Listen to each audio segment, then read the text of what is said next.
और आइए खबरों में आगे बढ़ते हैं। न्यू इंडिया कोऑपरेटिव बैंक घोटाले के आरोपी हितेश मेहता को आज पूछताछ के लिए ईओडब्ल्यू ऑफिस लाया गया। एनडीटीवी के पास इसकी एक्सक्लूसिव तस्वीरें हैं जो आपके सामने हैं इस वक्त। हितेश मेहता ने 122 करोड़ निकालने की बात कबूली है। उसके मुताबिक उसने ये पैसे अपने करीबियों को दिए हैं। बैंक के पूर्व जीएम रहे हितेश मेहता ने कोविड के दौरान ही रुपए निकालने शुरू कर दिए थे। कैश संभालने का जिम्मा हितेश मेहता को ही दिया गया था और उसने ये बड़ा खेल कर दिया है। अब सवाल यह है कि जिन लोगों के पैसे फंसे हैं उनके कैसे पैसे मिलेंगे, क्योंकि बहुत सारे ऐसे लोग हैं जिनके पैसे फंसे हुए हैं और ये जो पैसे हैं लगभग 2400 करोड़ से ज्यादा है। और इसी पर बात करने के लिए मेरे साथ अश्वनी कुमार राणा साहब जुड़ रहे हैं, फाउंडर हैं वॉइस ऑफ बैंकिंग के। बहुत स्वागत है अश्वनी राणा साहब। मैं बहुत ज्यादा इसके तकनीकी उसमें नहीं जाना चाहता, मैं आपसे बड़ा सीधा सवाल कर रहा हूं। जिनका पैसा है साहब, उनका पैसा मिलेगा कैसे और कब तक मिलेगा? देखिए क्या है, जो ग्राहक है उनका पैसा बिल्कुल सुरक्षित है। कारण क्या है कि ये अभी बहुत समय रहते जो ऑडिट हुई या इंस्पेक्शन हुई आरबीआई की, उसमें ये सामने आया तथ्य, और उन्होंने इस प्रकार से इसको बंद करके, क्योंकि अगर बंद नहीं करते, रोक नहीं लगाते, तो बहुत सारी चीजों की इन्वेस्टिगेशन जो है वो हो नहीं सकती, क्योंकि बीच में स्टाफ भी इन्वॉल्व है, तो आप वो इन्वेस्टिगेशन नहीं कर सकते।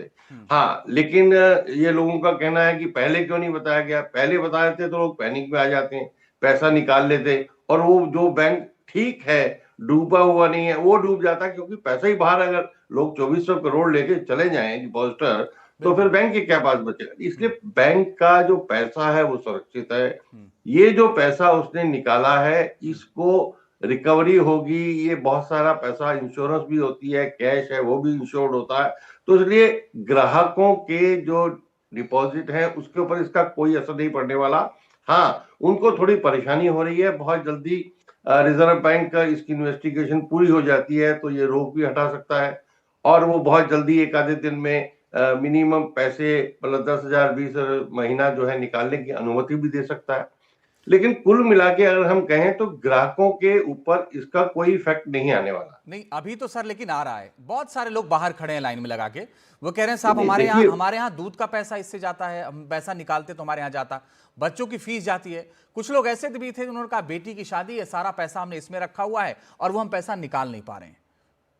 देखिए, मैं तो बार बार कई चैनल्स पे लोगों को कहता हूं कि सारी गाड़ी कमाई जो है वो एक बैंक में नहीं रखनी चाहिए। ये बहुत इंपॉर्टेंट बात आप कह रहे हैं, बहुत इंपॉर्टेंट बात आप कह रहे हैं। आप किसी सरकारी या बड़े बैंक में पैसा रखें, छोटा सा अकाउंट अपने घर के पास जो भी बैंक है उसमें रख लीजिए, ताकि ऐसी कोई भी स्थिति, ये तो बैंक की आ गई है, कल को उस एरिया में मान लो कर्फ्यू लग जाए तो आप ऑपरेट नहीं कर सकते। आज ऑनलाइन की सुविधा है, लेकिन इस प्रकार से जो छोटे बैंक हैं उनको रेगुलेट करना, उनमें कई बार बहुत सारी चीजें ऐसी पाई जाते हैं, इसलिए किसी बड़े और सरकारी बैंक में प्रेफर करके जो है अपना डिपॉजिट रखना चाहिए, और सारा पैसा ही एक बैंक में नहीं रखना चाहिए। ठीक है, मैं एक सवाल और पूछता हूं सर। बहुत सारे लोग ये कह रहे थे कि भाई जिनका ज्यादा पैसा है, 5 लाख से ऊपर का ज्यादा पैसा है, उनके साथ दिक्कत हो सकती है। और दूसरा ये कि जिनके पास लॉकर हैं, तो बैंक ने कहा कि भाई लॉकर ऑपरेट करने की इजाजत है, वो आप ऑपरेट कर सकते हैं, लेकिन जिनका पैसा 5 लाख से ज्यादा है उनके पैसे के साथ क्या होती है? और दूसरा इसलिए मैं पूछ रहा हूं कि जब 122 करोड़ रुपए की हेराफेरी हो गई है, अब वो रिकवर होगा नहीं होगा, वो कैसे मैनेज होता है सर?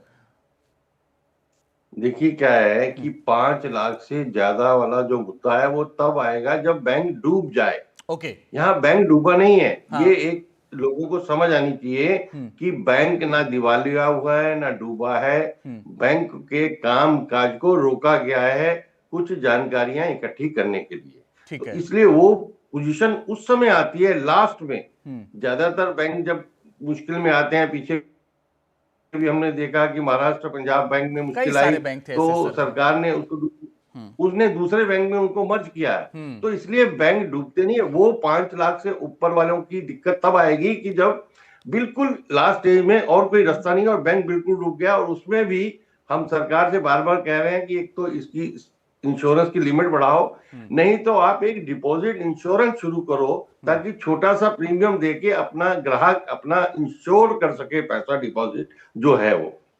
ठीक है, अब इससे आगे का सवाल यह कि सर जब पता था कोविड के वक्त से ये पूरा घपलेबाजी चल रही है। 122 करोड़ कम नहीं होते सर, और कोविड के वक्त से ये सब चल रहा है, तो ऑडिट तो हर कुछ दिन पर होता है।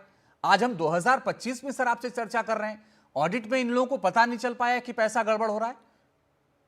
देखिए क्या है कि कई बार बैंक में जो है इस प्रकार की घटनाएं बहुत सारे बैंकों में होती है, और जब स्टाफ इन्वॉल्व होता है, जब स्टाफ इन्वॉल्व है तो उसको पता है कि उसकी एंट्री को कैसे घुमाना है, ताकि डेबिट क्रेडिट करके उसकी भरपाई भी वो उसकी करता रहता है। पता नहीं लगता कि ये पैसा कहाँ वास्तव में जा रहा है। अब वो ये जब पूरी इन्वेस्टिगेशन हो जाएगी तब पता लगेगा 122 करोड़ इतने कैसे निकाले हैं।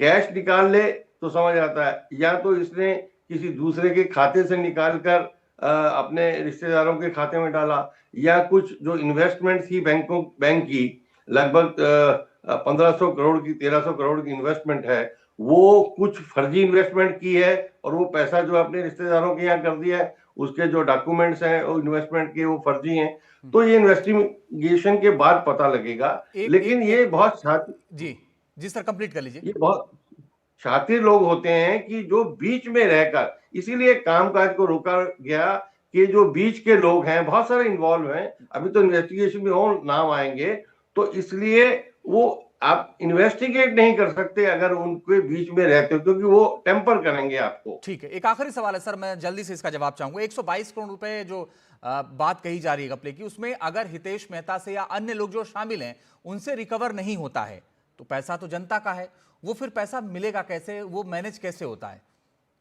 देखिए मैंने कहा कि जनता के ऊपर उसका कोई इफेक्ट नहीं आएगा, ठीक है वो सर। बैंक के प्रॉफिट एंड लॉस में से कम हो जाएगा। जो रिकवर हो जाएगा वो ठीक है, जिस पैसे का या जिस इन्वेस्टमेंट का इंश्योरेंस है वो इंश्योरेंस से मिल जाएगा, लेकिन ग्राहकों को इससे कोई भी एक पैसे का भी रत्ती भर नुकसान नहीं होगा, ये मैं गारंटी के साथ कह सकता हूं। चलिए अश्वनी जी, आपने बहुत अच्छे तरीके से दर्शकों को आश्वस्त किया है कि जनता को इसका कोई फर्क नहीं पड़ेगा, उनका जो पैसा है वो सुरक्षित है। उन्हें थोड़ी परेशानी जरूर हो रही है लेकिन पैसा सुरक्षित है, वो पैसा मिलेगा। बहुत बहुत शुक्रिया अश्वनी कुमार राणा साहब हमारे साथ जुड़ने के लिए।